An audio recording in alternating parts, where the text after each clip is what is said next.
أعوذ بالله من الشيطان الرجيم. اللهم صل على محمد وآل محمد. بسم الله الرحمن الرحيم.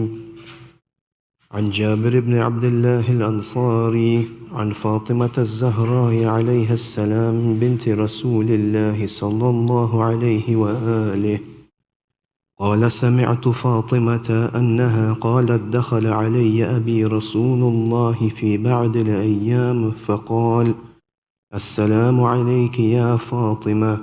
فقلت: عليك السلام. قال: إني أجد في بدني ضعفا. فقلت له: أعيذك بالله يا أبتاه من الضعف. فقال: يا فاطمة، ائتيني بالكساء اليماني فغطيني به. فأتيته بالكساء اليماني فغطيته به، وسرت أنظر إليه وإذا وجهه يتلألأ كأنه البدر في ليلة تمامه وكماله. فما كانت إلا ساعة وإذا بولدي الحسن قد أقبل وقال: السلام عليك يا أمه. فقلت: وعليك السلام يا قرة عيني وثمرة فؤادي. فقال: يا أماه، إني أشم عندك رائحة طيبة كأنها رائحة جدي رسول الله صلى الله عليه وآله. فقلت: نعم، إن جدك تحت الكساء. فأقبل الحسن نحو الكساء وقال: السلام عليك يا جداه يا رسول الله، أتأذن لي أن أدخل معك تحت الكساء؟ فقال: وعليك السلام يا ولدي ويا صاحب حوضي، قد أذنت لك. فدخل معه تحت الكساء. فما كانت إلا ساعة وإذا بولدي الحسين عليه السلام قد أقبل وقال: السلام عليك يا أمه. فقلت: وعليك السلام يا ولدي ويا قرة عيني وثمرة فؤادي. فقال لي: يا أماه، إني أشم عندك رائحة طيبة كأنها رائحة جدي رسول الله. فقلت: نعم، إن جدك وأخاك تحت الكساء. فدنا الحسين نحو الكساء وقال: السلام عليك يا جداه، السلام عليك يا من اختاره الله، أتأذن لي أن أكون معكما تحت الكساء؟ فقال: وعليك السلام يا ولدي ويا شافع أمتي، قد أذنت لك. فدخل معهما تحت الكساء. فأقبل عند ذلك أبو الحسن علي بن أبي طالب وقال: السلام عليك يا بنت رسول الله. فقلت: وعليك السلام يا أبا الحسن ويا أمير المؤمنين. فقال: يا فاطمة، إني أشم عندك رائحة طيبة كأنها رائحة أخي وابن عمي رسول الله. فقلت: نعم، ها هو مع ولديك تحت الكساء. فأقبل علي نحو الكساء وقال: السلام عليك يا رسول الله، أتأذن لي أن أكون معكم تحت الكساء؟ فقال له: وعليك السلام يا أخي ويا وصيي وخليفتي وصاحب لوائي، قد أذنت لك. فدخل علي تحت الكساء. ثم أتيت نحو الكساء وقلت: السلام عليك يا أبتاه يا رسول الله، أتأذن لي أن أكون معكم تحت الكساء؟ فقال: وعليك السلام يا بنتي ويا بدعتي، قد أذنت لك. فدخلت تحت الكساء. فلما اكتملنا جميعا تحت الكساء، أخذ أبي رسول الله بطرفي الكساء وأومأ بيده اليمنى إلى السلام وقال: اللهم إن هؤلاء أهل بيتي وخاصتي وحامتي، لحمهم لحمي ودمهم دمي، يؤلمني ما يؤلمهم ويحزنني ما يحزنهم. أنا حرب لمن حاربهم وسلم لمن سالمهم، وعدو لمن عاداهم ومحب لمن أحبهم. إنهم مني وأنا منهم، فاجعل صلواتك وبركاتك ورحمتك وغفرانك ورضوانك علي وعليهم، وأذهب عنهم الرجس وطهرهم تطهيرا. اللهم صل على محمد وآله. فقال الله عز وجل: يا ملائكتي ويا سكان سماواتي، إني ما خلقت سماء مبنيا ولا أرضا مدحيا ولا قمرا منيرا ولا شمسا مضيئا ولا فلكا يدور ولا بحرا يجري ولا فلكا يسري، إلا في محبة هؤلاء الخمسة الذين هم تحت الكسا. فقال الأمين جبرائيل: يا ربي ومن تحت الكساء؟ فقال عز وجل: هم أهل بيت النبوة ومعدن الرسالة، هم فاطمة وأبوها وبعلها وبنوها. اللهم صل على محمد وآل محمد. فقال جبرائيل: يا ربي أتأذن لي أن أهبط إلى الأرض لأكون معهم سادسا؟ فقال الله عز وجل: نعم قد أذنت لك. فهبط الأمين جبرائيل وقال: السلام عليك يا رسول الله. العلي الأعلى يقرئك السلام ويخصك بالتحية والإكرام ويقول لك: وعزتي وجلالي إني ما خلقت سماء مبنية ولا أرضا مدحية ولا قمرا منيرا ولا شمسا مضيئة ولا فلكا يدور ولا بحرا يجري ولا فلكا يسري، إلا لأجلكم ومحبتكم، وقد أذن لي أن أدخل معكم، فهل تأذنني يا رسول الله؟ فقال رسول الله صلى الله عليه وآله: وعليك السلام يا أمين وحي الله، إنه نعم قد أذنت لك. فدخل جبرائيل معنا تحت الكساء، فقال لأبي: إن الله قد أوحى إليكم يقول: إنما يريد الله ليذهب عنكم الرجس أهل البيت ويطهركم تطهيرا. اللهم صل على محمد وآل محمد. فقال علي لأبي: يا رسول الله، أخبرني ما لجلوسنا هذا تحت الكساء من الفضل عند الله. فقال النبي صلى الله عليه وآله: والذي بعثني بالحق نبيا واصطفاني بالرسالة نجيا، ما ذكر خبرنا هذا في محفل من محافل أهل الأرض، وفيه جمع من شيعتنا ومحبينا، إلا ونزلت عليهم الرحمة وحفت بهم الملائكة واستغفرت لهم إلى أن يتفرقوا. فقال علي عليه السلام: إذا والله فزنا وفاز شيعتنا ورب الكعبة.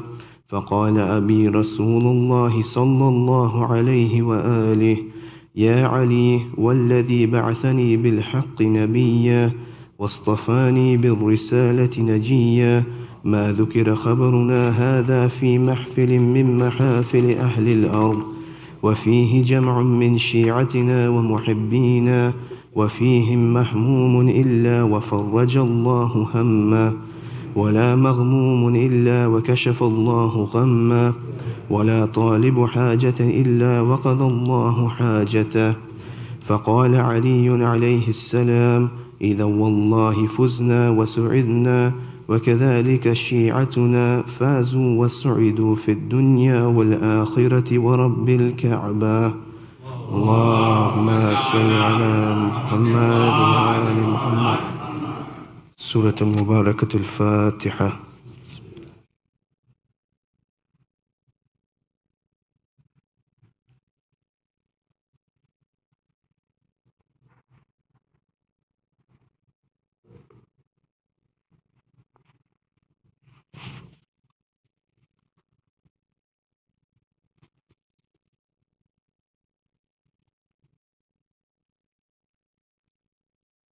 بسم الله الرحمن الرحيم. اللهم صل على محمد وآل محمد.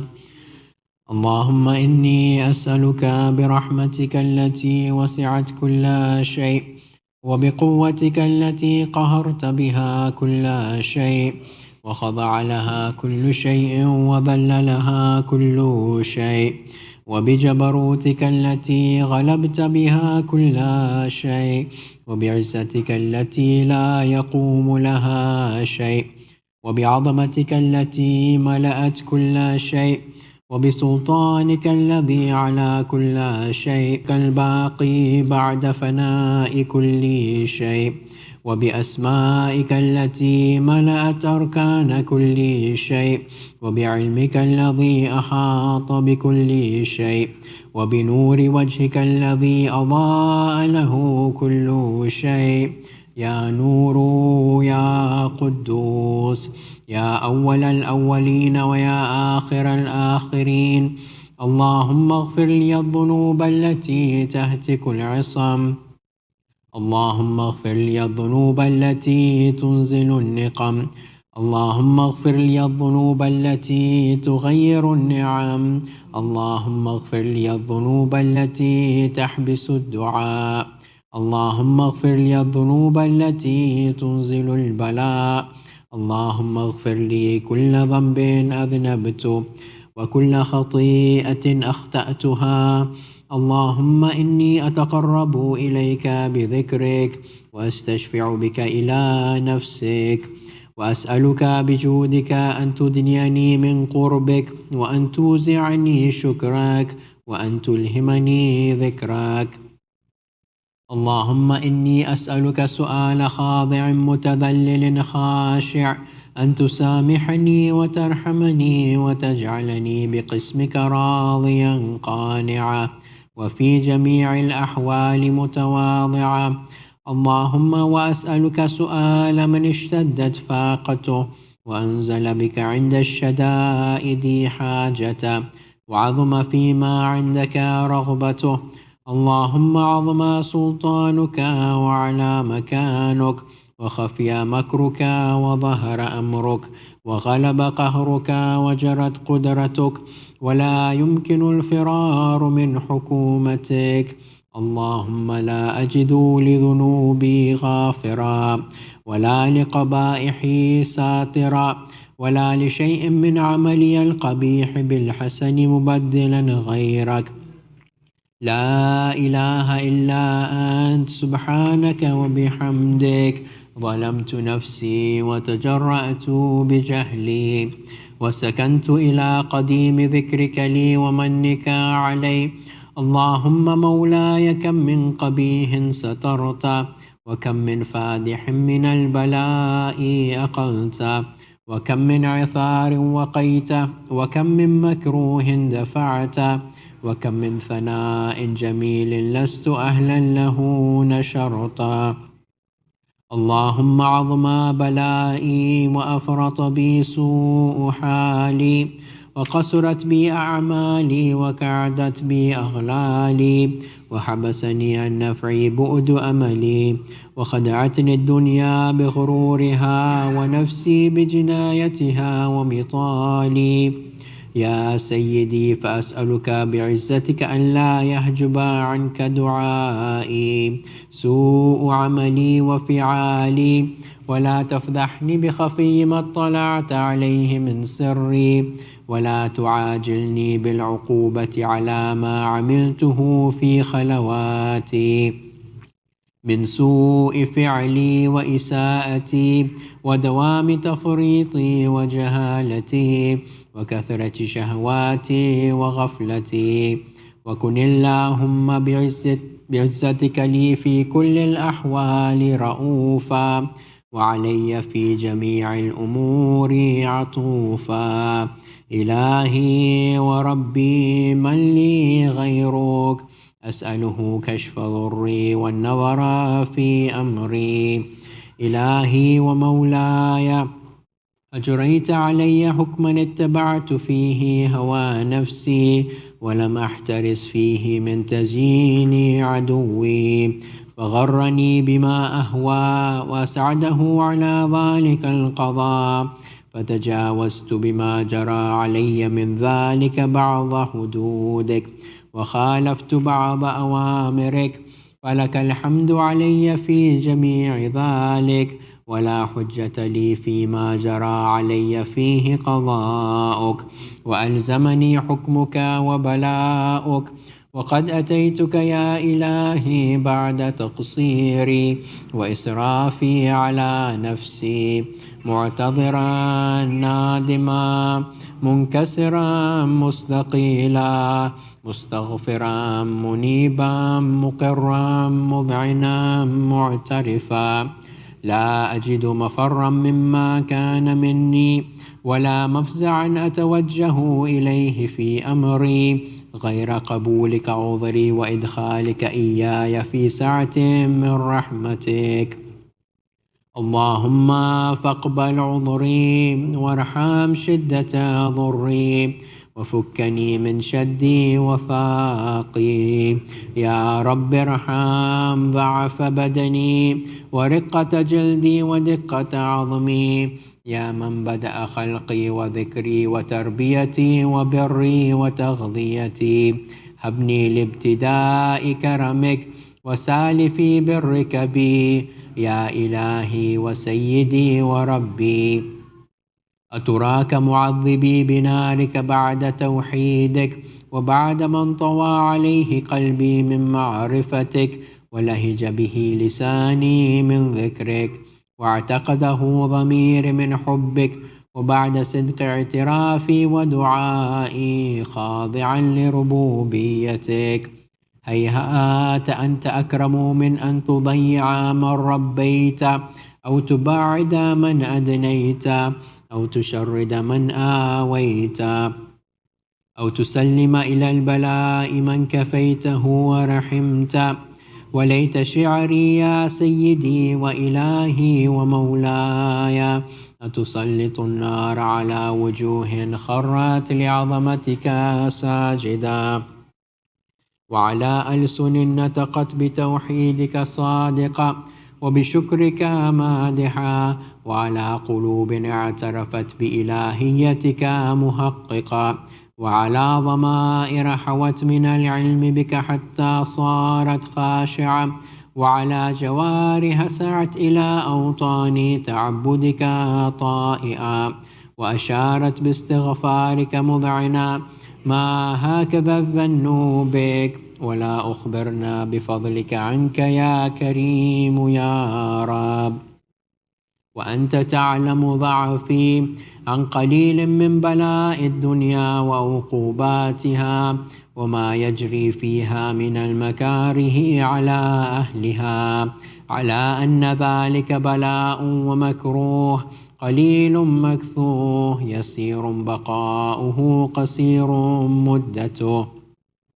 فكيف احتمالي لبلاء الآخرة وجليل وقوع المكاره فيها، وهو بلاء تطول مدته ويدوم مقامه، ولا يخفف عن أهله، لأنه لا يكون إلا عن غضبك وانتقامك وسخطك، وهذا ما لا تقوم له السماوات والأرض. يا سيدي فكيف لي وأنا عبدك الضعيف الضليل الحقير المسكين المستكين. يا إلهي وربي وسيدي ومولاي، لأي الأمور إليك أشكو، ولما منها أضج وأبكي، لأليم العذاب وشدته أم لطول البلاء ومدته؟ فلئن صيرتني للعقوبات مع أعدائك، وجمعت بيني وبين أهل بلائك، وفرقت بيني وبين أحبائك وأوليائك، فهبني يا إلهي وسيدي ومولاي وربي. صبرت على عذابك، فكيف أصبر على فراقك؟ وهبني صبرت على هر نارك، فكيف أصبر عن النظر إلى كرامتك؟ أم كيف أسكن في النار ورجائي عفوك؟ فبعزتك يا سيدي ومولاي أقسم صادقا لئن تركتني ناطقا لأضجن إليك بين أهلها ضجيج الآملين، ولأصرخن إليك صراخ المستصرخين، ولأبكين عليك بكاء الفاقدين، ولأنادينك أين كنت يا ولي المؤمنين، يا غاية آمال العارفين، يا غياث المستغيثين، يا حبيب قلوب الصادقين، ويا إله العالمين. أفتراك سبحانك يا إلهي وبحمدك تسمع فيها صوت عبد مسلم سجن فيها بمخالفته، وذاك تعمى ضابها بمعصيته، وحبس بين أطباقها بجرمه وجريرته، وهو يضج إليك ضجيج مؤمل لرحمتك، ويناديك بلسان أهل توحيدك، ويتوسل إليك بربوبيتك. يا مولاي فكيف يبقى في العذاب وهو يرجو ما سلف من حلمك؟ أم كيف تولمه النار وهو يأمل فضلك ورحمتك؟ أم كيف يهرقه لهيبها وأنت تسمع صوته وترى مكانه؟ أم كيف يشتمل عليه زفيرها وأنت تعلم ضعفا؟ أم كيف يتقلقل بين أطباقها وأنت تعلم صدقا؟ أم كيف تزجره زبانيتها وهو يناديك يا ربا؟ أم كيف يرجو فضلك في عتقه منها فتتركه فيها؟ هيهات ما ذلك الظن بك، ولا المعروف من فضلك، ولا مشبه لما عاملت به الموحدين من برك وإحسانك.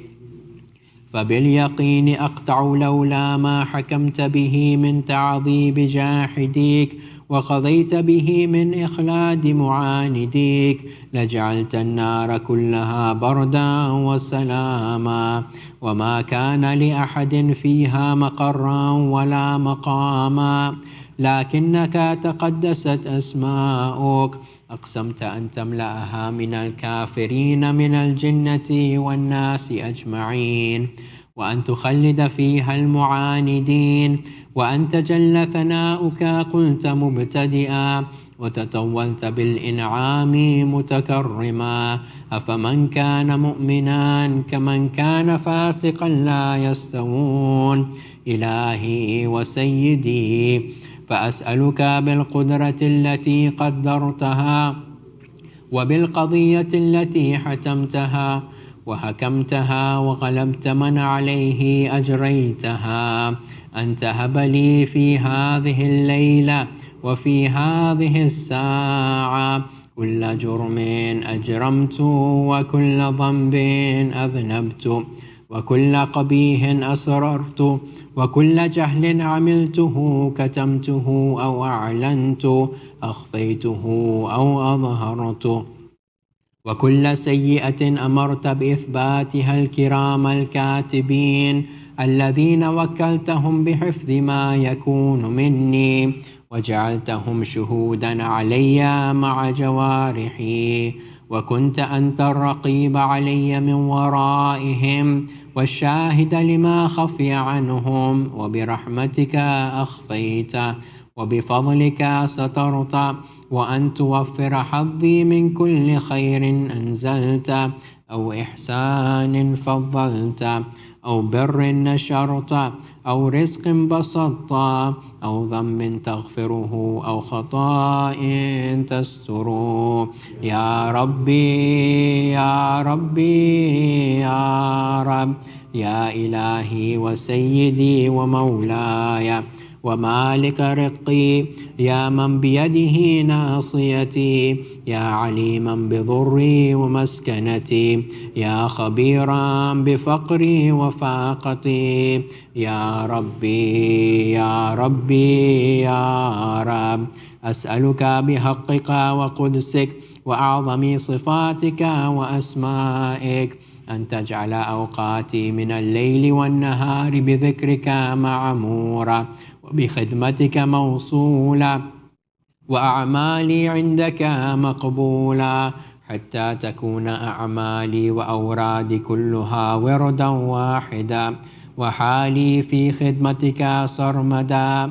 يا سيدي يا من عليه معولي، يا من إليه شكوت أحوالي، يا ربي يا ربي يا رب، قو على خدمتك جوارحي واشدد على العزيمة جوانحي، وهب لي الجد في خشيتك والدوام في الاتصال بخدمتك حتى أسرح إليك في ميادين السابقين وأسرع إليك في المبارزين واشتاق إلى قربك في المشتاقين وأدنو منك دنو المخلصين وأخافك مخافة الموقنين وأجتمع في جوارك مع المؤمنين.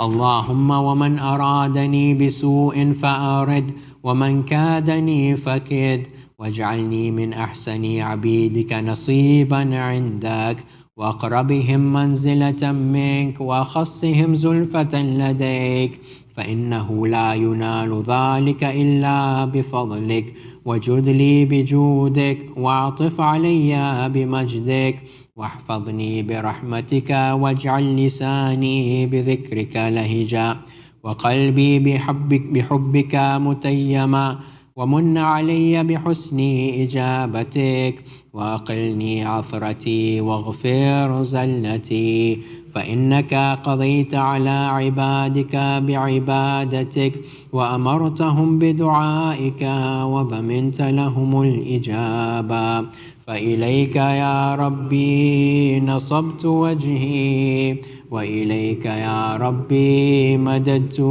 يدي، فبعزتك استجب لي دعائي وبلغني منايا، ولا تقطع من فضلك رجائي، واكفني شر الجن والإنس من أعدائي. يا سريع الرضا اغفر لمن لا يملك إلا الدعاء، فإنك فعال لما تشاء، يا من اسمه دواء وذكره شفاء وطاعته غنى، ارحم من رأس ماله الرجاء وسلاحه البكاء. يا سابغ النعم، يا دافع النقم، يا نور المستوحشين في الظلم، يا عالما لا يعلم، صل على محمد وآله محمد وافعل بي ما أنت أهله، وصلى الله على رسوله والأئمة الميامين من آله وسلم تسليما كثيرا كثيرا.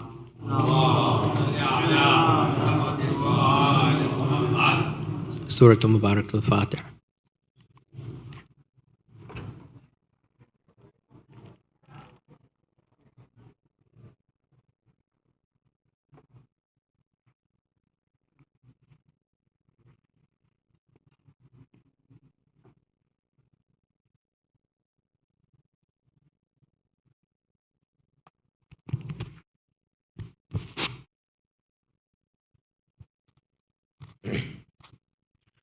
वर मोहम्मद वाल मोहम्मद सलावत।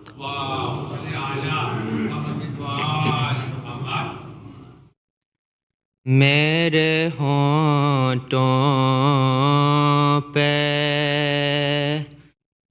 तेरी जो सना है Zainab,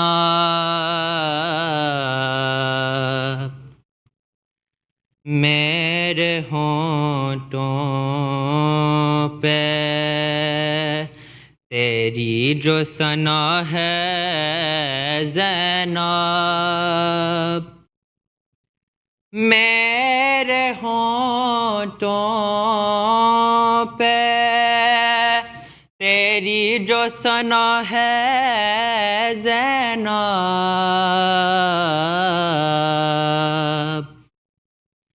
میں نہیں میرا لہو بول رہا ہے زینب،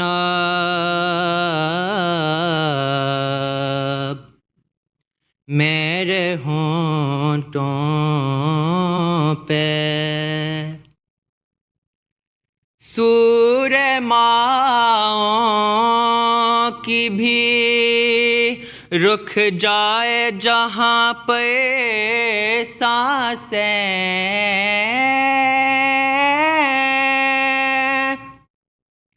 سور ماؤں کی بھی رک جائے جہاں پہ سانسیں،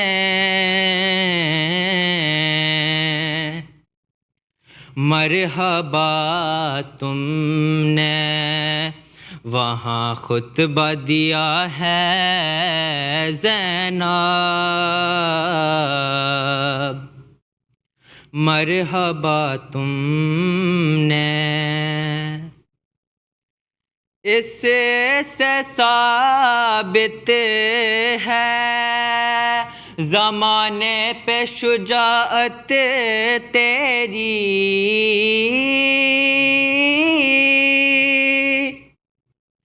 اس سے ثابت ہے زمانے پہ شجاعت تیری،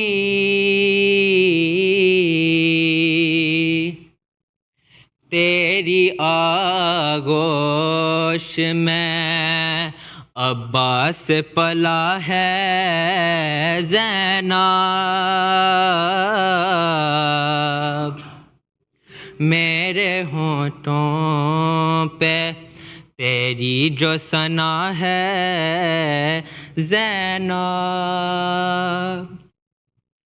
بس یہ کافی ہے سمجھنے کو تمہارا رتبہ،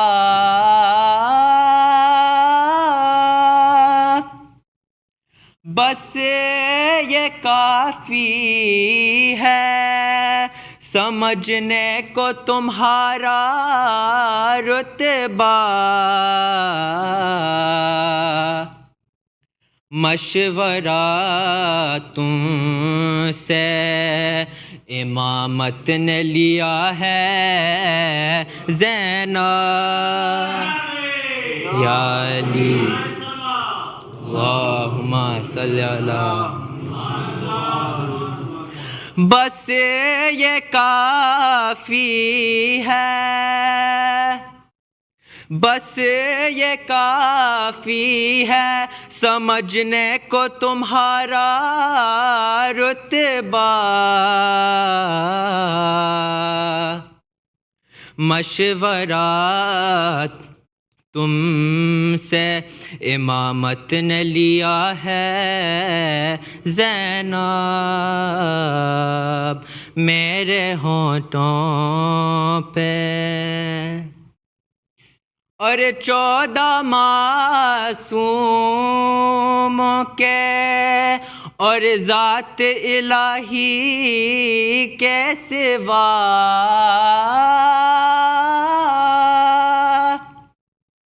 14 معصوموں کے اور ذات الہی کے سوا آج تک کوئی نہیں سمجھا کہ کیا ہے زینب،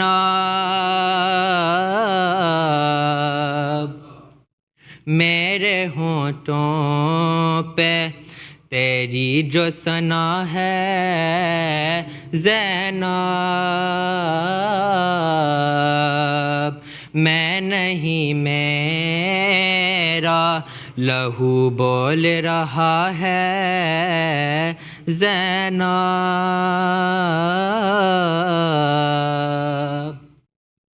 میرے ہونٹوں پہ صلوات اللہ محمد و آل محمد۔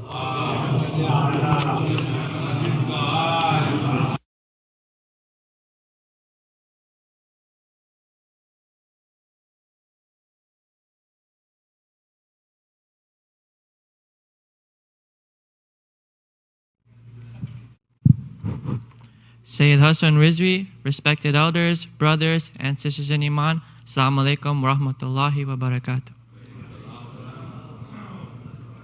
For the love of Sayyidah Zainab, Sallu ala Muhammad wa ali Muhammad.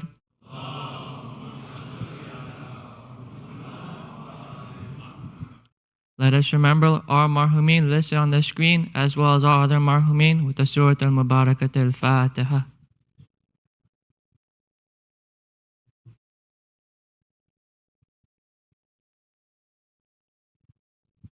Let us also remember all those in need here and elsewhere, as well as all those listed on the screen, with the Dua Shifa Maris. Let us recite together. Bismillahirrahmanirrahim. Amma yujibul mudtarra idha da'ahu wa yakshifu su. Amma yujibul mudtarra idha da'ahu wa yakshifu su. Amma yujibul mudtarra idha da'ahu wa yakshifu su. Amma yujibul mudtarra idha da'ahu wa yakshifu su. Amma yujibul mudtarra idha da'ahu wa yakshifu su. Ya Allah. Shine Academy, grade 1 and 2 students will have a fundraiser table set up outside. Treat yourself to homemade chocolate shells while making a difference. Proceeds will go towards supporting orphans in honor of Bibi Zainab's Kushali. We would now like to invite the Shine Kids to give a short announcement about the fundraising event they plan. Please recite a salawat for them as they come up in the ladies' side.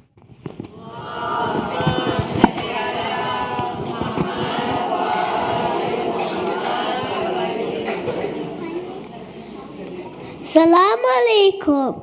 At Shine School, grade 1 and 2 students decided to take a project on to create chocolate bombs to sell at mosque in honor of Bibi Zainab alayhi salam's birthday.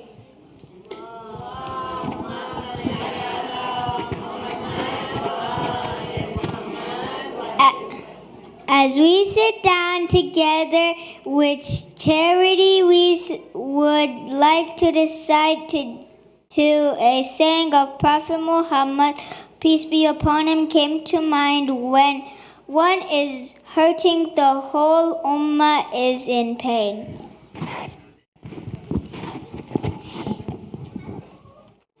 Bibi Zainab alayhi salam saw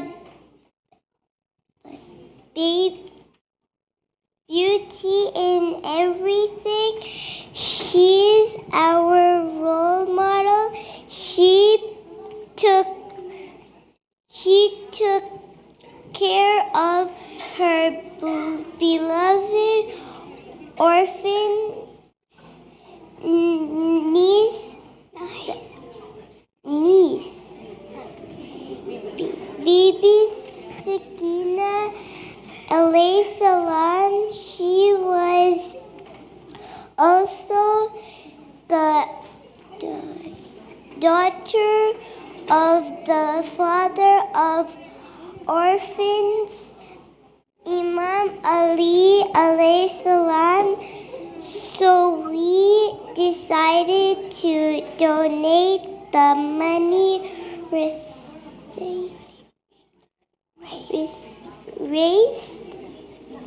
to the orphans in need. What a better way to honor her birthday than send the donations to Zara Trust to help the orphans. We felt this would be a wonderful gift to Bibi Zainab on her special day. We stayed back one day after school with two lovely moms who helped us put everything together. We are excited to sell them to you. They have been made with so much love. They are $5 for a delicious hot chocolate shell to place into your hot milk and enjoy. Please open up your hearts to help these orphans. They are in so much need. May Allah continue to bless you all, always. Ameen. Let's send a loud salawat to Bibi Zainab alayhi salam.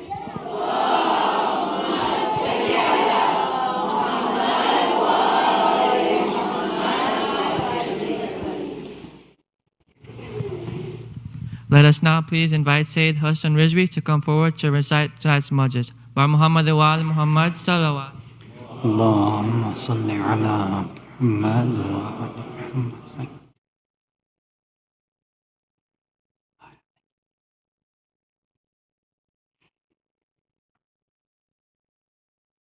محمد وآل محمد صلوات. اللهم صل على محمد وآل محمد.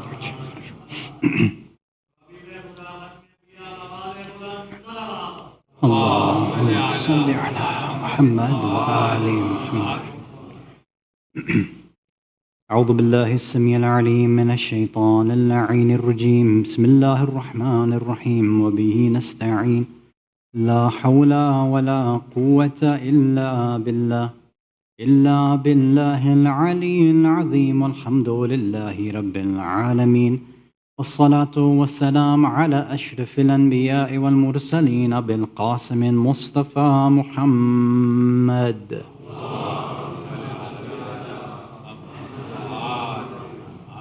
ثم الصلاة والسلام التحية والإكرام على أهل بيته الطيبين الطاهرين المعصومين المظلومين. ولعنة الله على أعدائهم أجمعين من الأولين والآخرين إلى قيام يوم الدين. أما بعد. صلوات على محمد وآل محمد. اللهم صل على محمد وآل محمد. Mu'mineen, mu'minat, brothers and sisters in Islam and Iman, Salamun alaikum wa rahmatullahi wa barakatuh. Tonight we are celebrating the Wiladat, the birth anniversary of the Aqila of Bani Hashim, the wise woman of Bani Hashim, the one who was alama ghayr mu'allama, the one who had ilm without being formally taught, the one who was a support to the members of her family, to the Ahlul Bayt, when in their time of need, Sayyida Zainab, Thaniyatul Zahra, bint Ali, alayhi salatu wassalam.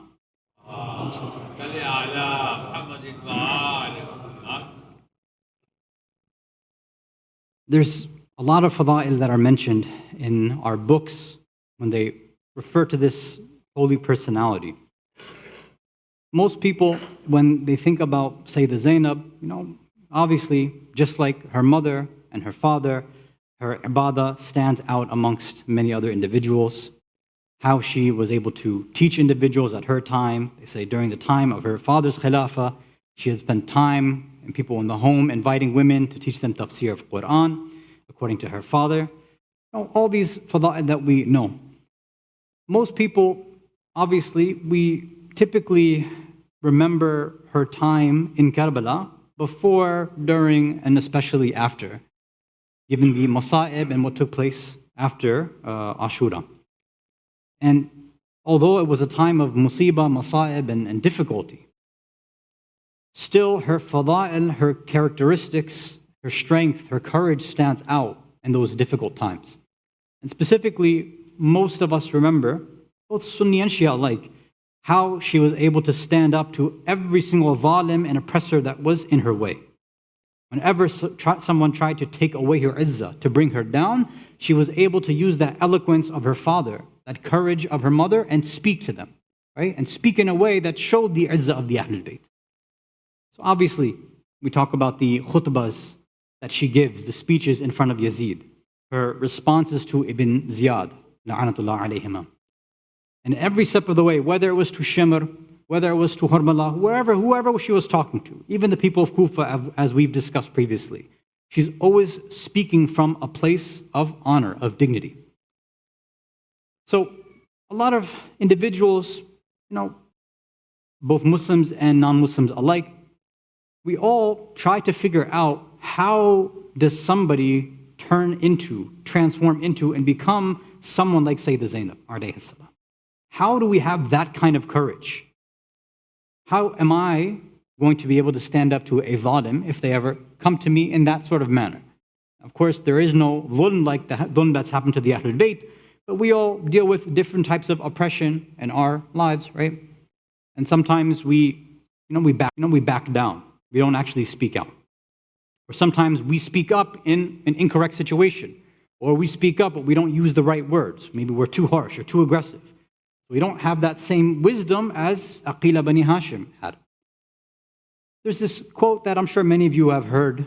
It's by this author, G. Michael Hopf. He writes it in one of his books.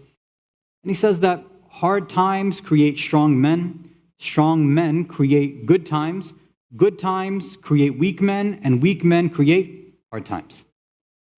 And at least the beginning part of it, of hard times create strong men. The idea that some people think is that when that difficult situation arises, that's when I will also rise to the occasion. When there is some bala, when there's some difficulty, then I'll step up. I'll step up to the plate. I'll do what I have to do. So you'll see my qualities, my characteristics, the true me, when something gets difficult, right? That's what people think. But what's missed in this quote, and again, I'm sure the author had much more context in this, but this is what some people believe, is that, yeah, when things get really difficult, that's when, I'll really step up and I'll shine there. But people miss the point that individuals and personalities like this, meaning being a strong individual, doesn't happen in a vacuum. It's not the time and the place itself which is going to make us better or worse in and of itself. Typically, we are going to bring whatever we already have, whatever ability and propensity, qualities, fada'il, or even spiritual deficiencies, whatever we already have, that's what we're going to bring to a difficult situation. And typically, in a difficult situation, those good qualities we had, sometimes we even lose out on that. And usually, bad qualities can come out in certain individuals. So, the idea is, no, in order to be strong during hard times, in order to be an upright, muttaqi, pious, God-centric person when times are difficult, that also means I should have already been a strong, muttaqi, pious, honorable person when times were easy. If I don't already have those qualities within me, this hard and difficult time is not magically going to change me. Now, we already know many situations in history where that was the case, where you had individuals who may have been the closest supporters of Rasulullah sallallahu alaihi wasallam.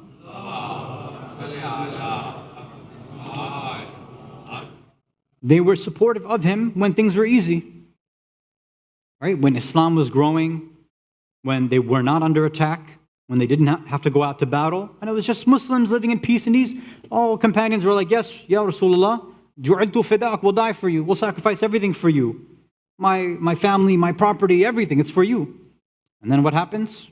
Some battles begin, difficulties happen, economic issues, internal issues, right? Uhud is one of the best examples, right? As we've talked about before, one of the instances of Jahiliyyah mentioned in the Quran is how these Arabs, these individuals, they thought themselves to be strong, muttaqi, pious people.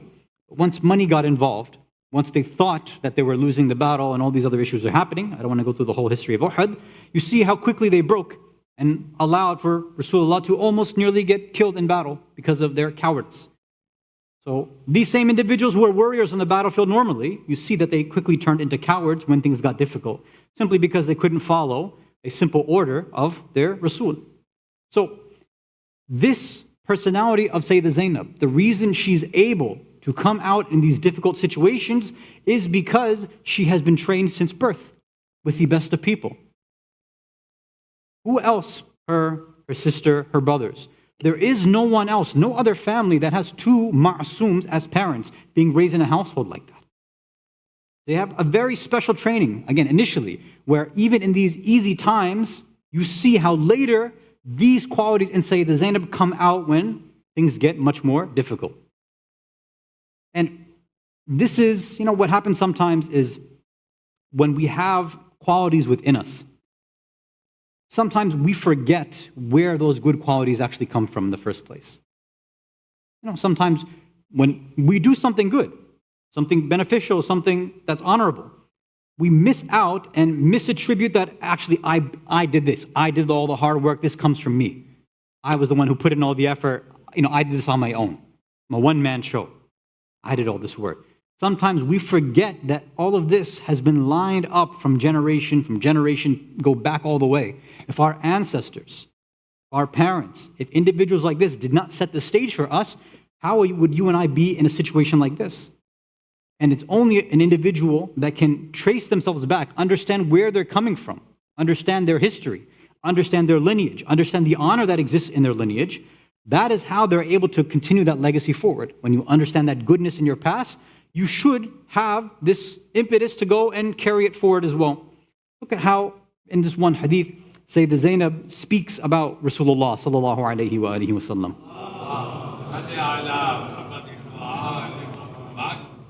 This excerpt that I'm going to read, it's from a longer hadith. And interestingly, this hadith is not actually found in, as far as I saw, in any Shia books. This is actually coming from Sunni books. And it's a conversation that where Imam Hasan, Imam Hussein, and Bibi Zainab are all present together. Imam Hasan and Hussein are having a conversation about something. And then after they're done, then Bibi Zainab offers her commentary as well on what they were discussing. Right, I don't want to go through all of that. This one part where she mentions Rasulullah. She says this, وَمَنْ كَجَدِّي, and who is like my grandfather? النبي العربي الهاشمي القرشي, the Arab, the Hashimi, the Qurashi prophet. She traces these things back, right? Because this is mentioning the fadail of her grandfather, right? الذي اصطفاه الله تعالى وأختاره ليبين للناس طريق الحياة من خير والشر في أسلوبه العذب جميل. And this same Rasul, my grandfather, who's no one else is like him, is the one who is selected by Allah subhanahu wa ta'ala, selected for guiding mankind to the tariq, the path of life, in terms of its good life and the evil parts and branches that exist as well. وعبارته الطلية الممتعة التي تفيض رقة وحنانا وعطفة وإشفاقة. And he did so in a beautiful way, which was pleasant, which he showed sympathy and empathy for those around him, and he showed this compassion and leniency. Sayyida Zainab, in recognizing her grandfather, who she did spend some time with when she was younger. This is the first place. Some people jump right away to say, yes, she's been raised in the laps of Amir al-Mu'mineen and Sayyidah Fatima. Yes, of course, that's true.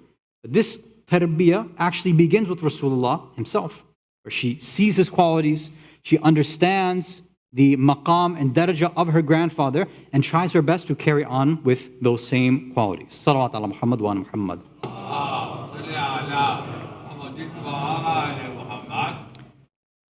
But most of her childhood, though, the support that she's offering, she's dealing with both difficult and easy times, right, for all of her family members. But very specifically, we know that she took a lot of time out in trying to assist her mother Fatima in the house, helping cooking, helping cleaning, helping taking care of her sister or her brothers when necessary. Whatever she saw her mother Fatima doing, she wanted to do as well and make sure that she could take some of that burden away from her. So it's because she's able to help her mother Fatima when things are okay, when things are easy. When her mother is healthy, she's doing this. That is why she's able, after Fatima is struck, after she is hurt, after it's difficult for her now clean, that's where now Sayyida Zainab can step up even more. She can help in difficulty because she's helped in ease as well. She's helping her father with the ummah in whatever her father needs. She's helping Amir al-Mu'mineen when he's not Khalifa, so that when it comes time for Amir al-Mu'mineen to become Khalifa, now when it's much more difficult for him, it's much easier for her to go out. She's already implemented and expressed her duties when times are easy. Now when it's difficult, now when all these fitnas are happening, now she's already built up these qualities, it's easier for her to do that. So these times of ease are what allow her to have certain experiences, to right certain wrongs in the ummah, at times, and of course, we all know the future of how she's supportive to Imam Hasan and Imam Hussein as well. But I wanted to share one example of something that happened during the life of her father, Amir al-Mu'mineen Ali ibn Abi Talib alayhi salatu wassalam.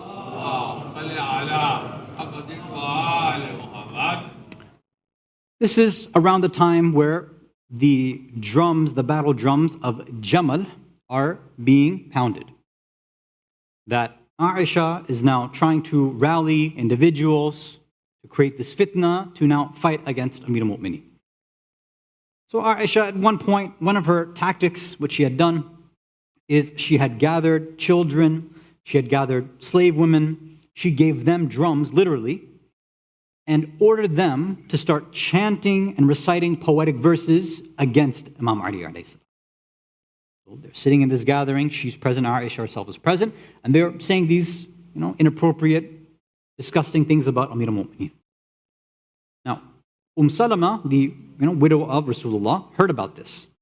Right? Salama, I'm mentioning this for a reason. Salama at this time is probably 60 years old. Salama wants to go and obviously correct Aisha's behavior, that this is disrespectful, you can't be doing this. Aisha at that time is maybe in her upper mid-40s, right? Something like that. Right? So this is an elder now wanting to go and correct somebody that's younger than her, which is fairly normal then. But this is happening around the time, and Bibi Zainab alayhi salam is present and hears all this too, that Salama tells her, and she hears about this. So she respectfully goes to Salama and says, let me go and take care of this for you. I don't want you to go and do the zahmat and do this on your own. Let me go and speak to her. Why? She tells her, because I know these women who she's involved with, right? The women that Aisha has gathered, I know them very well.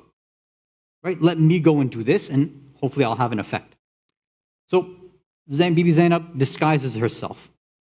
She comes with her own slave women, and she goes towards these children and women who are chanting and reciting verses against Amir al-Mu'mineen. When she gets there, right, she notices how inappropriate this gathering is. Right? It's one thing sometimes where, in a group people are acting inappropriately, and you can say, all right, guys, come on, let's change the subject. Right? Sometimes people are, maybe they're engaging in ghiba, they're using inappropriate language, they're not talking about something good. You're like, all right, guys, come on, let's change the subject, let's talk about something else. Sometimes you can do that. But sometimes the conversation and the people involved are so depraved, so disgusting, so dark are their hearts that, look, the simple, nice guy method is not going to work. So when this happens, and Bibi Zainab realizes this, it looks like she decided to switch her tactics there. She decided, she showed her face to Aisha. And then she says these words to her. She says, it's not strange from you and your companion, because Hafsa was also there too. It's not strange that you and your companion, yani Hafsa, are there to help each other against Amir al-Mu'mineen, since it was both of you who helped each other and conspired against his brother, Rasulullah, when you were reproached and condemned by the Quran itself. Right? So Bibi Zainab was initially coming there thinking that, okay, maybe I'll just tell them not to do this. But she says these very, very sharp words, right? In the words of many people. She shot some arrows here, right? This is pretty harsh in what she had to do. But it made sense. And it worked. Aisha felt ashamed. And then she, obviously excused all the women out of this and said, oh, this was, it was ignorance. She gave her excuses there, and so did some of the women there. Now, the reason I mentioned Salama's age, right? She was about 60 years old. Aisha is about, again, 42, maybe 43. Bibi Zainab is younger than all of them at this point. She's maybe in her 30s, maybe. So imagine now, right? The differences in age that's happening here, the different gaps. Bibi Zainab initially to someone that's, her senior, someone that's a jewel of the community, right? She's telling her, I don't want you to go and do zahmat, right? Not that she can't handle it, that no, I don't, you don't do, let me go take care of this for you. It'll be better if I go and do it because I know these women better. She doesn't want Salama to get involved in this dirty affair of having to go correct the women who were engaged in this awful behavior. So she, with respect, she shows her that, look, there might be a better way to handle this thing. Now, Aisha's also older than her too, right? Maybe 10, 12 years older. And there you see, she could have shown respect. Right? Because this is somebody who's, again, wife of the Prophet, had some sort of status among individuals. But you see her status, her words completely change altogether. That somebody that's still older than her, that's an elder, you see her, how sharp she is with her words to make Aisha realize how, despicable her actions have been. This part of the story that I want to kind of focus on, maybe for 1 or 2 minutes, is a conversation that comes up a lot in various communities. And it's about the sort of nature of the relationship between elders and youth, ideas of respect and obedience and all of these things. So just a few points, and then we can end with a kahoot after salawat ala Muhammad wa ala Muhammad.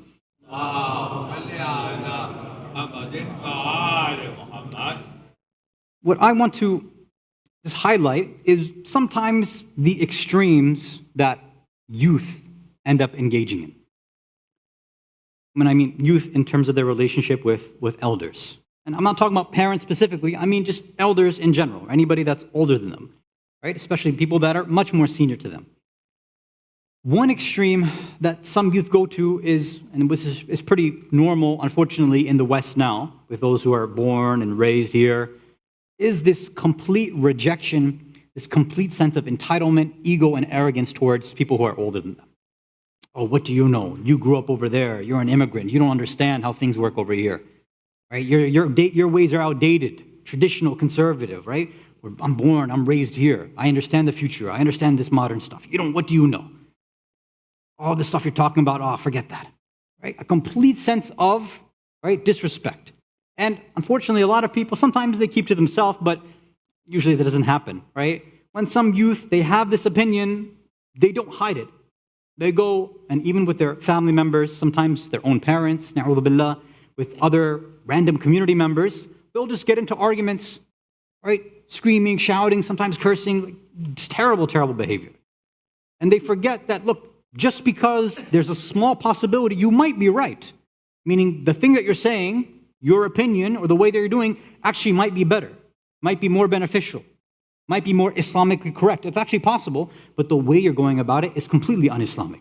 Let me remind us and share just the part of Risalatul Huquq from Imam Zain al-Abidin alayhi salatu wassalam.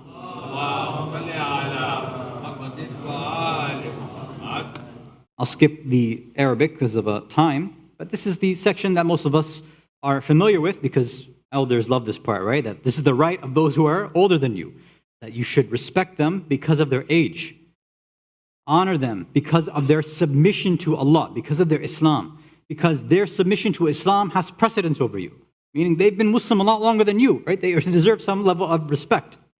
You should refrain from confronting them. Don't dispute with them. Don't argue with them. Try not to surpass them and outdo them. Do not even walk ahead of them. Don't consider them even to be foolish. If they, meaning elders, behave foolishly with you, somebody who's younger, put up with it. Honor them because of this right in Islam and because of the right of their age. This is because the right of age is in the same measure as the right of Islam itself. And la hawla wa la quwwata illa billah. So this is a reminder for some of us, but when we're dealing with elders who, again, maybe they do have outdated ideas and policies, there's still a level of respect that we should be showing to them, right? That you see that Bibi Zainab was showing to Salama as well. Again, Salama, again, of course, she might have some right to go and address Aisha in this situation. But Bibi Zainab saw that, no, you know what? It's actually better I take away this zahmat from her. And she gave her reasoning respectfully that, it'll be better if I go and do it because I have a better relationship, so let me go and take care of this for you. So in a respectful way, she was showing her that, no, this way actually might be better. And of course, Salama, because of her humility, does accept this as well. So this is one extreme. The next extreme is the other way, which is what? Is instead of complete arrogance, sometimes youth are completely submissive. Rather than saying, I reject what the elders say, they say, I'll just, whatever the elders say, whatever the seniors say, whatever my parents say, I'll do everything. Everything, absolutely everything, no matter what. So in the first case where there was a sense of arrogance, this case, the deficiency is a sense of cowardice. Sometimes we recognize, yes, sometimes elders, they make mistakes. And sometimes those makes go against Islamic red lines. And that's a problem. If I don't speak out in a respectful, honorable way, then I might be held accountable for that too. Let me share with you a hadith from Amir al-Mu'mineen, Ali ibn Abi Talib alayhi salatu wasalam.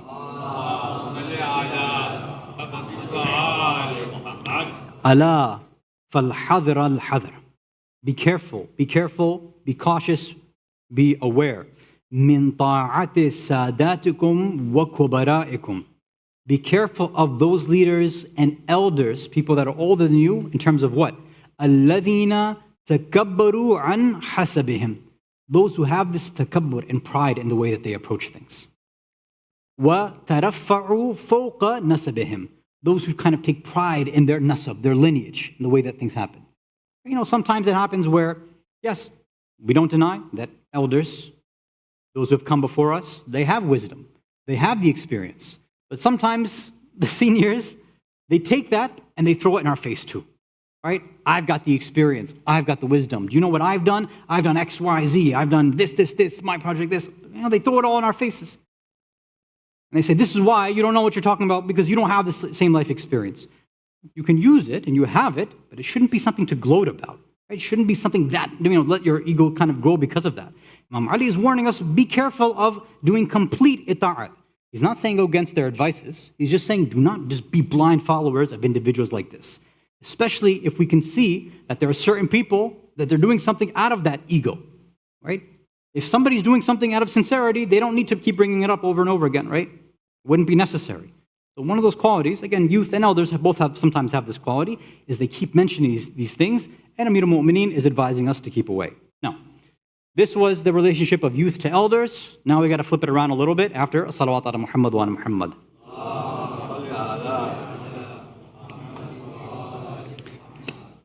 When elders deal with youth, there's also two extremes sometimes that happens. Same thing as before. Sometimes elders, seniors, those jewels, they completely reject the youth. Anytime an idea is brought up, anything new, no, this is not, no. We've got the wisdom, we have the experience, you don't know what you're talking about. Not even entertaining the idea, right? This is a long time ago. A few of us, I don't want to mention where, we were in a certain situation, there were some elders, and we were offering up ideas for, the community. And before we could even get 2 or 3 words out, 2 or 3 sentences, immediately they started shaking their heads. Like, oh, can we finish what we're trying to say? They were like Piers Morgan, right? They couldn't let us finish our thought, basically. That's what was happening. Sometimes everybody's ready to reject and deny before they even hear the idea, right? Hear the plan, and okay, how does this make sense? Prove to me that this is actually a good idea, right? They're just like, no, it's going against X, Y, Z, forget it. It's not going to happen. So we have to be careful, elders, right? Sometimes the youth, once in a while, they come up with a good idea, once in a while, right? I know this generation, like this younger generation, they're a little lazy. I know that. I've dealt with them too. I know that they have this sense of entitlement. They don't really want to do work. But once in a while, they do come up with a decent idea. Once in a while, they do have something wise to say, and we should show some humility and say, maybe we will take their advice. What's the other opposite at their extreme? The other extreme that sometimes happens as well is elders, it's rare, but it happens, I've seen it now in this age more than ever, is sometimes even elders are completely submissive and do complete ita'at of youth. Completely. A sense of cowardice sometimes. Or it's, we want to help guide the youth. We want to help them out. You tell us, what do you want? What do you need? You tell us and we're going to go and do that. Is that an actual, rational, wise way to approach it? If I asked my kids, if I said, you tell me, what do you kids want for breakfast, lunch, and dinner? What do you think they're going to tell me? They're going to want pizza and ice cream, right? 3, 4, 5 times a day. I'm not just going to give them some, a blank check and say, yeah, you tell me whatever you want and I'm going to go ahead and do it. Oh, because the Ahlul Bayt have said, obey your children like this. No, don't take the Hadith out of context, right? Yes, there is a place where we hear out what the youth, people, younger, who don't have as much experience, hear out what their ideas. And sometimes it is our place as those who are older to kind of, give them that nice little pat on the head, say, that's a cute idea, but I don't think it's going to work, right? It's nice, but sorry, that's just not going to happen, right? And it's respectful for us to explain our reasoning too. But we don't want to just let them do everything that they want, right? There's a point about parenting, that's a different discussion, but I'm saying in general, in a relationship where there is somebody with hierarchy, with authority, with experience, with wisdom, it's unwise to give a blank check and just completely submit to what somebody below you is saying. You don't do that all the time. Right? There's a reason why when a patient comes to a doctor and the patient says, I have, this is my issue, I want this done, it's coming from this. The doctor knows better and say, okay, I'll listen to what you have to say, but I'm the doctor here, I'm going to tell you actually what's good for you. You might think your pain is coming from here, but it's actually coming from somewhere else. You might think the solution's over here, but it's actually somewhere else, right?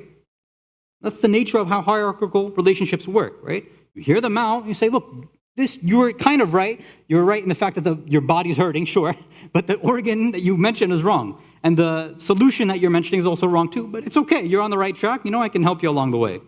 Now, again, I'll mention the list, we'll end with this last part of Risad al-Huquq, where, of course, Imam Sajjad is also mentioning the rights that youth have as well, right? The right that we should be respecting over those who are younger than us, right? The right of those who are younger than us is that we have compassion on them, that we train them, that we educate them, not force them to do whatever we want, right? Future of the community, 100%. You're the future. Well, the future should not be a carbon copy of the past, right? Sometimes when people say, you're the future, like, okay, but make sure it looks exactly like the way that we did it before. Don't touch anything, don't change anything, keep it the exact same way. Well, they're not the future then anymore, right? It's just, cloning and replacing things. Train them, educate them, show them the ways that have worked before. Pardon them, forgive them because they make mistakes, let them learn from their mistakes. Be gentle with them, help them. Cover up the guilt of their youth because this will make them actually do tawbah and repent. Treat them with patience, don't fight with them. So Imam Sajjad's repeating both things. Youth shouldn't be fighting with the elders, and elders shouldn't be fighting with youth as well. No fights. Right? This will lead the youth to more sensible conduct. Inshallah, we can hopefully take this example from Sayyid Zainab as she was able to apply it in her life, and we can, inshallah, from this night forward, apply it in our lives as well. Let's move on to our Kahoot after salawat ala Muhammad wa ali Muhammad.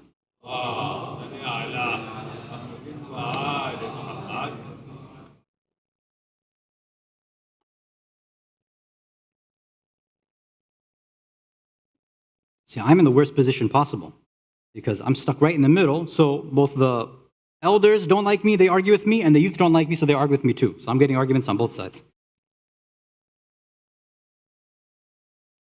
Okay, so tonight we have Halal Hani, Zainab, Naina, Yusuf Ali, SK squared, Mahmoud, Zain. Oh, this is way too many people jumping in quickly. Fatima, Zizi, Rais, Babu, SS Qamber, Abu RMJ, Sakina D, Duji, Trumpism. Oh boy, Sabah, Jose, BK, Fayaz, AM, just a dot period, Slido, Heart. Come on, Kahoot is better than Slido, I think you know that. Mariam, AR, MK, Dow for DO, I think it's unconstitutional, I don't think that's allowed. Triple S, Pig is Haram, Sabi, ha ha ha, Steve Job, Jafar Gals, I miss OMG. Okay, I think let's get started, inshallah, before these names get really bad. Oh boy, these games are getting too bad. Let's start the game. Let's start already.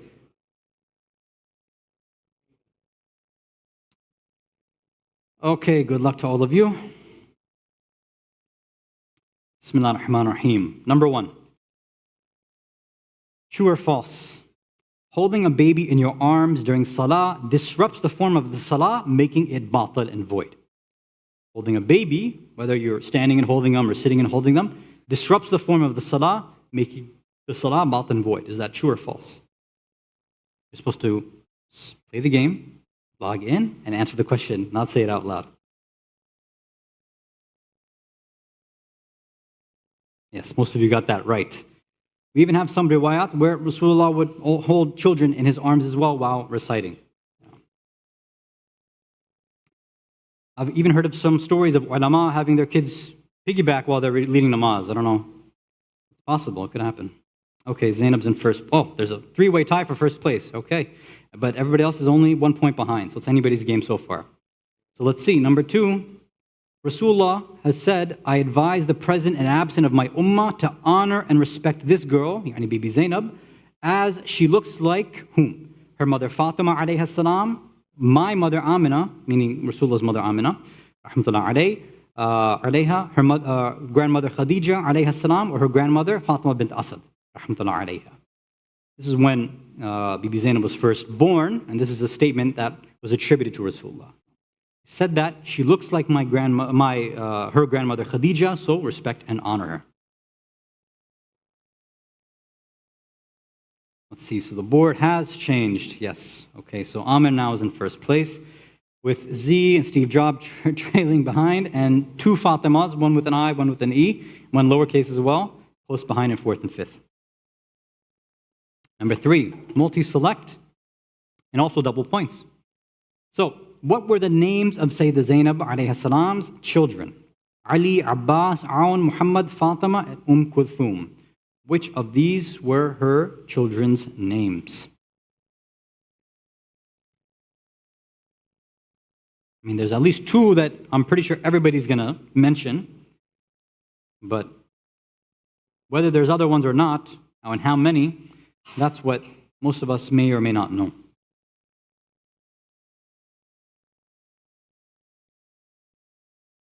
So all of these except for Fatima. She did not have a daughter named Fatima. The one daughter she had, according to most historians and ulama, was named Kulthum.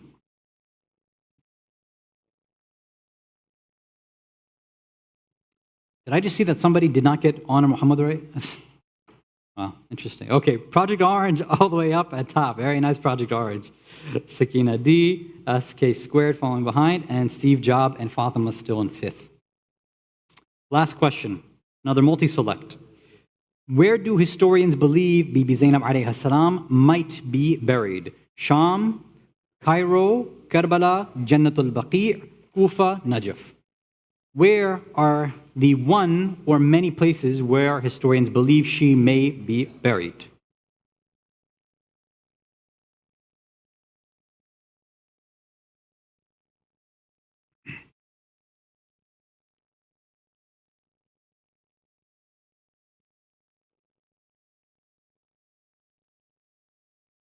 Okay, so yes, it's Sham, Cairo, and there are a few who have this opinion that she might be in Jannatul Baqi as well. Hasan, so let's see how the leaderboard looks now, the final leaderboard. In third place, we have SK squared. Congratulations. Second place, we have Sakina D. Let's see, Project Orange. Yes, I think it is Project Orange. In first place, congratulations. So whoever got first place now has to give Project Orange a donation of $6,315. Walhamdulillahi Rabbil Alameen, wa sallallahu ala Sayyidina Muhammad wa ala ahl baytihi at-tayyibin at-tahirin.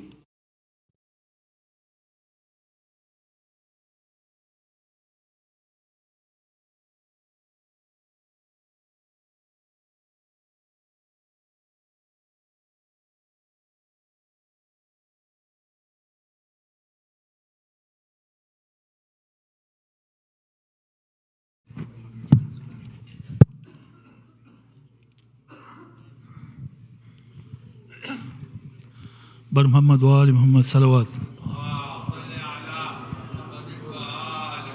Afzal सलाम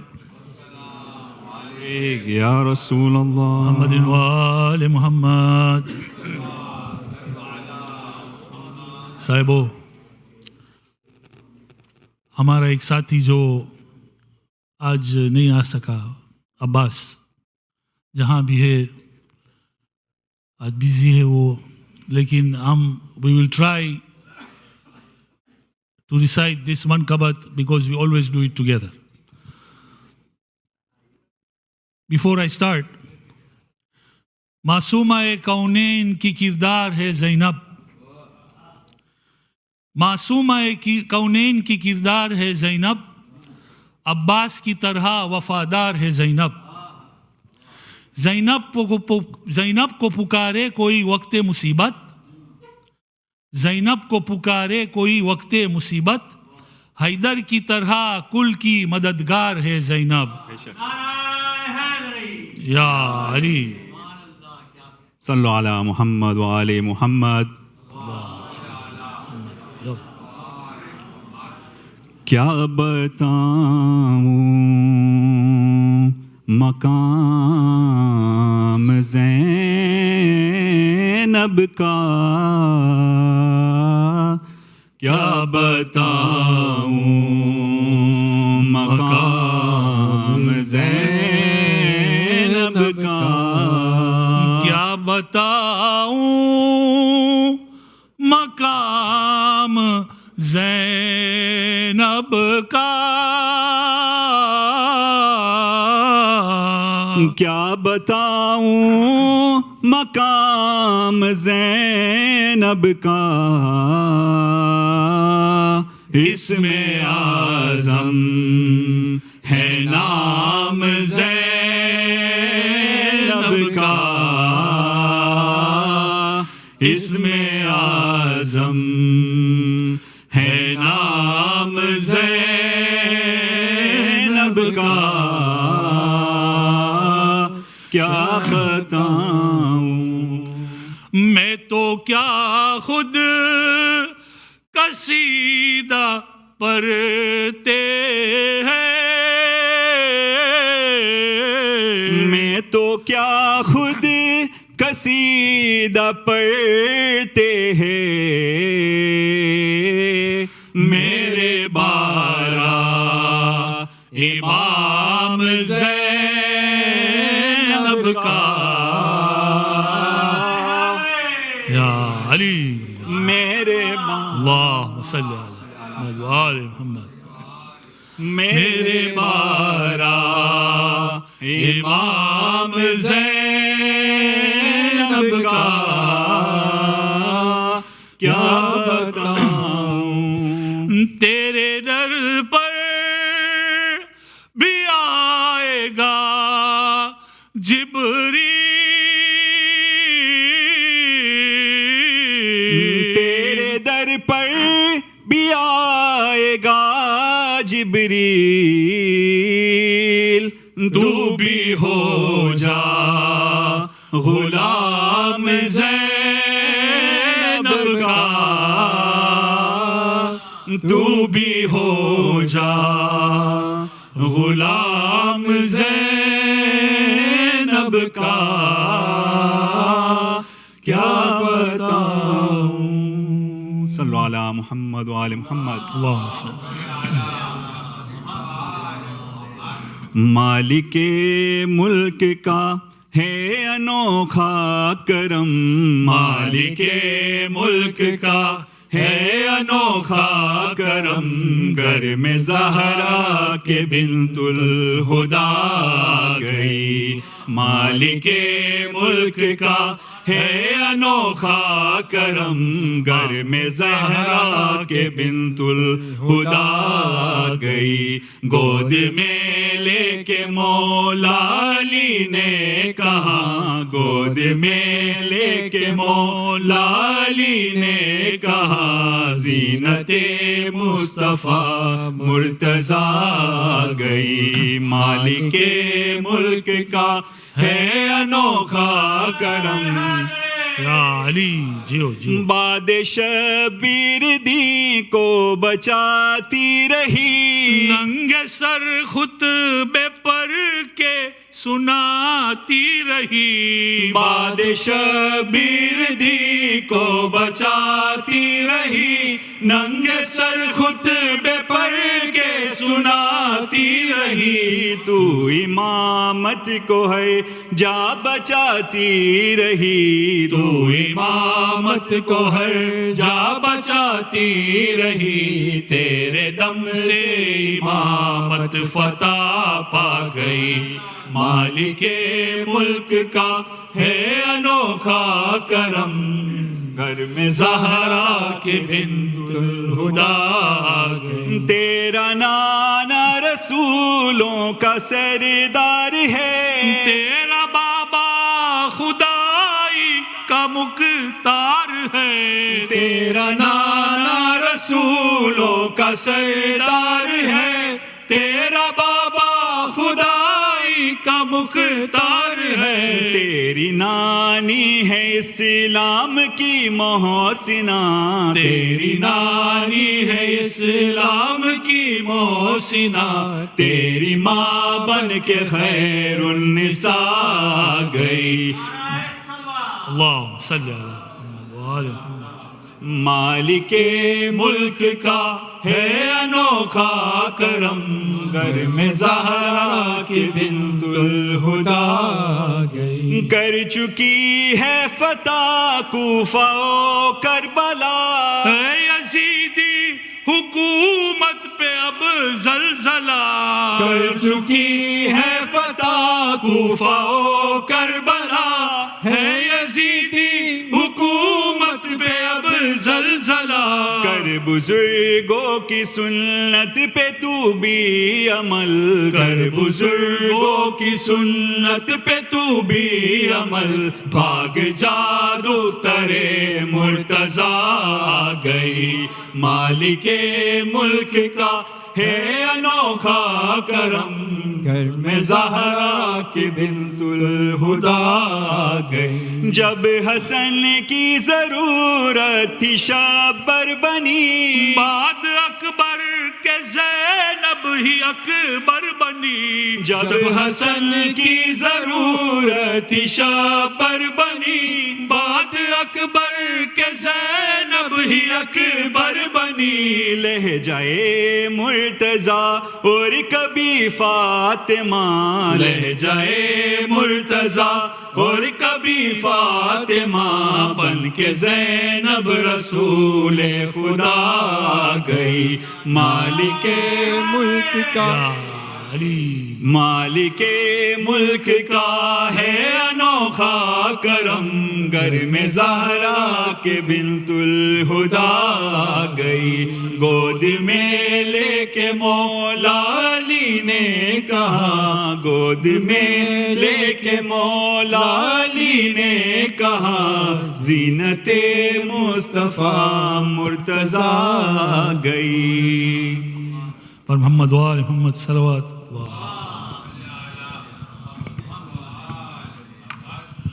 Mu'minin also shout out to our Anjuman group, Mikhail Darsi and brother Kumayl Lakha, who was not with us today, but inshallah next time.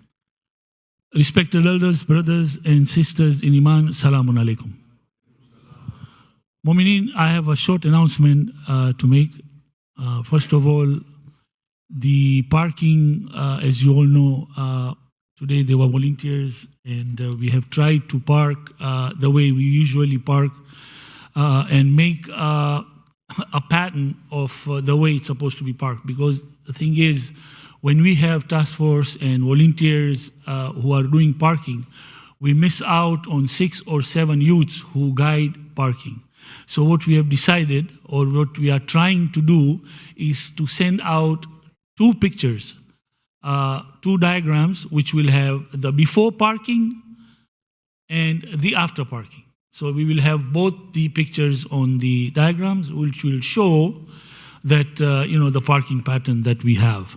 Because we have been parking for the last 20-25 years, and inshallah, we are trying to see if this would work. Because not every time we need volunteers to be guiding for parking. But if there is a big crowd, or if we have Muharram and programs in Ramadan, then inshallah we have the volunteers. Also, while coming in, we are requesting you to please go slow, as today, one of the brothers was entering in the parking lot was a little harsh to the security brother over there. Brother Muhammad is one of us, so just please do me a favor, and all of us here are volunteers. If we do anything wrong, please forgive us.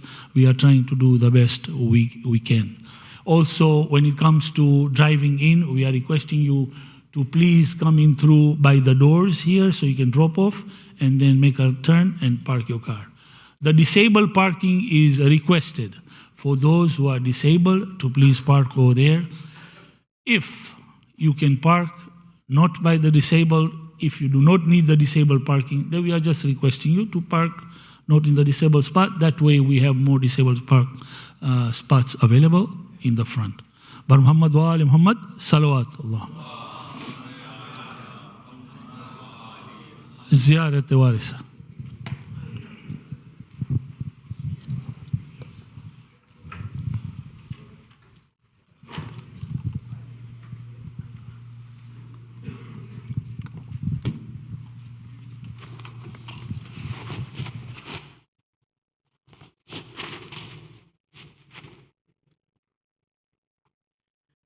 بسم الله الرحمن الرحيم السلام عليك يا وارث آدم صفوة الله.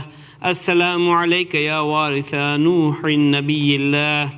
السلام عليك يا وارث إبراهيم خليل الله.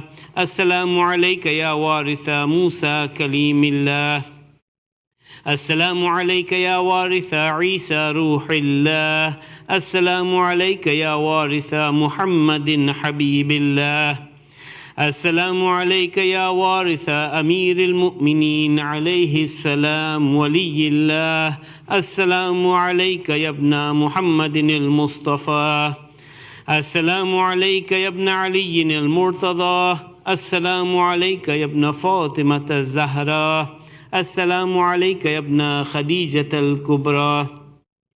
السلام عليك يا ثار الله وابن ثاره والوتر الموتور. أشهد أنك قد أقمت الصلاة وآتيت الزكاة وأمرت بالمعروف ونهيت عن المنكر وأطعت الله ورسوله حتى أتاك اليقين. فلعن الله أمة قتلتك ولعن الله أمة ظلمتك ولعن الله أمة سمعت بذلك فرضيت به.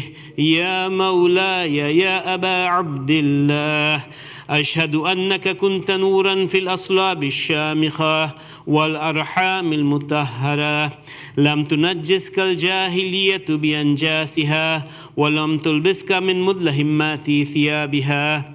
وأشهد أنك من دعائم الدين وأركان المؤمنين. وأشهد أنك الإمام البر التقي الرضي الزكي الهادي المهدي. وأشهد أن الأئمة من ولدك كلمة التقوى وعلام الهدى والعروة الوثقى والحجة على أهل الدنيا. وأشهد الله وملائكته وأنبياءه ورسله أني بكم مؤمن وبيا بكم موقن بشرائع ديني وخواتم عملي وقلبي لقلبكم سلم وأمري لأمركم متبع. صلوات الله عليكم وعلى أرواحكم وعلى أجسادكم وعلى أجسامكم وعلى شاهدكم وعلى غائبكم وعلى ظاهركم وعلى باطنكم. السلام عليك يا ابن رسول الله. السلام عليك يا ابن نبي الله. السلام عليك يا ابن أمير المؤمنين. السلام عليك يا ابن الحسين الشهيد. السلام عليك أيها الشهيد. السلام عليك أيها المظلوم وابن المظلوم. لعن الله أمة قتلتك ولعن الله أمة ظلمتك ولعن الله أمة سمعت بذلك فرضيت به. السلام عليكم يا أولياء الله وأحباءه. السلام عليكم يا أصفياء الله ووداءه. السلام عليكم يا أنصار دين الله. السلام عليكم يا أنصار رسول الله. السلام عليكم يا أنصار أمير المؤمنين. السلام عليكم يا أنصار فاطمة سيدة النساء العالمين. السلام عليكم يا أنصار بمحمد الحسن بن علي الولي الزكي الناصح. السلام عليكم يا أنصار أبي عبد الله. بأبي أنتم وأمي تبتم وطابت الأرض التي فيها دفنتم وفزتم فوزا عظيما. فيا ليتني كنت معكم فأفوز معكم. السلام عليك يا أبا الفضل العباس ابن أمير المؤمنين. السلام عليك يا ابن سيد الوصيين. السلام عليك يا ابن أول القوم إسلاما وأقدمهم إيمانا وأقومهم بدين الله وأحوتهم على الإسلام.